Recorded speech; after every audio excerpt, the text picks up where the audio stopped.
আমার হাতে যে ফোনটি দেখতে পাচ্ছেন এই ফোনটি বন্ধ হচ্ছে চালু হচ্ছে এবং বন্ধ হচ্ছে চালু হচ্ছে। এটা যদি ব্যাটারি থেকে কোনো প্রবলেম হতো সেক্ষেত্রে দেখা যাচ্ছে যে এটি চার্জে লাগালে ফোনটি চালু থাকতো। আমরা চার্জে লাগিয়ে দেখব, এখন চার্জারটি নিয়ে চার্জে লাগিয়ে দেখব যে ফোনটি আসলে বন্ধ হয় কিনা। আমরা চার্জে লাগালাম, দেখব ফোনটি বন্ধ হয় কিনা, মানে চালু হয়ে আবার বন্ধ হয়ে যায় কিনা। যদি চালু হয়ে বন্ধ হয়ে যায় সেক্ষেত্রে আমরা বুঝবো যে এটি ফোনের প্রবলেম।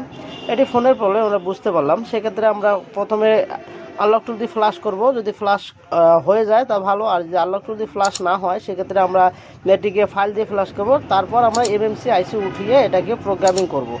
আমি এখন আনলক টুলে চলে আসলাম। এখানে অপ্পোতে যাব, অপ্পো থেকে F3 সার্চ দিব, অনেক মডেল সার্চ দিয়ে F3তে যে ফ্যাক্টরি রিসেট বা ফ্যাক্টরি রিকভারিতে প্রেস করব। প্রেস করার পর এখানে মোবাইলের মধ্যে ভলিউম ডাউন বাটন প্রেস করে আমাকে ইউএসবি কেবলটি এখানে প্রবেশ করাতে হবে। আমি ভলিউম ডাউন বাটন প্রেস করতেছি। অনেক ফোনে অনেক system volume down up button আমি দিলাম, কিন্তু দেখেন ফোনটি কানেক্ট হয়ে গেছে, আমার ফ্ল্যাশ হচ্ছে। ফ্ল্যাশ হওয়ার পর আমরা দেখব আমাদের ফোনটি কতটুকু কার্যকর, কতটুকু সফলতা পেয়ে গেলাম আমরা।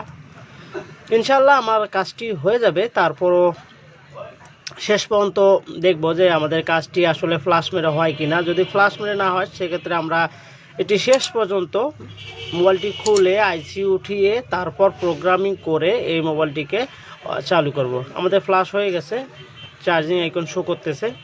আমার মোবাইলটি এখন চালু করব। ভিডিওটি একটু আমি বড় করে দিলাম। মোবাইলটি চালু হচ্ছে। মোবাইলটি চালু হওয়া পর্যন্ত আমরা একটু অপেক্ষা করি, কারণ চালু হতে একটু সময় লাগবে।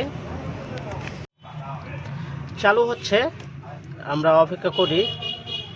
অপ্পো লেখা চলে আসছে, দেখি আমাদের শেষ পর্যন্ত আবারও চালু হয়ে বন্ধ হয়ে যায় কিনা। আলহামদুলিল্লাহ আমাদের ফোনটি চালু হয়ে বন্ধ হয়ে যায়নি। আমাদের শেষ পর্যন্ত যে সফটওয়্যার দেওয়ার পর আমাদের ফোনটি চালু হয়েছে। এটি হচ্ছে আমরা এখন সেটিংগুলো সেট আপ করে নিব। সেটিংগুলো সেট আপ করে নেওয়ার পর আমরা চার্জিং পিনটা খুলে দেখবো যে আমার ফোনটি বন্ধ হয় কিনা। আমরা সেট আপ করতেছি, এভাবে আপনারা সেট আপ করে নেবেন। ইনশাল্লাহ আপনারা এভাবে কাজগুলো করতে পারবেন। আমরা সেট আপ করতেছি। এর মধ্যে আমি বলে নেই, আমার এই ভিডিওগুলো যদি আপনাদের ভালো লেগে থাকে অবশ্যই চ্যানেলটি সাবস্ক্রাইব করবেন এবং ভিডিওগুলো শেয়ার করে দিবেন, যারা অন্যরাও দেখে যাতে উপকৃত হতে পারে। এই ফোনটি শেষ পর্যন্ত আমরা সফল হয়ে গেছি। তারপর আমরা এখন ভিতরে মডেলটা দেখব F3। আমাদের যে ফাংশনগুলো একটু মোবাইলটির ভিতরে প্রবেশ করে দেখব মোবাইলটি বন্ধ হয় কিনা। আশা করি আমার এই ভিডিওটি আপনাদের যদি উপকার এসে থাকে অবশ্যই আমার চ্যানেলটি সাবস্ক্রাইব করে দিবেন।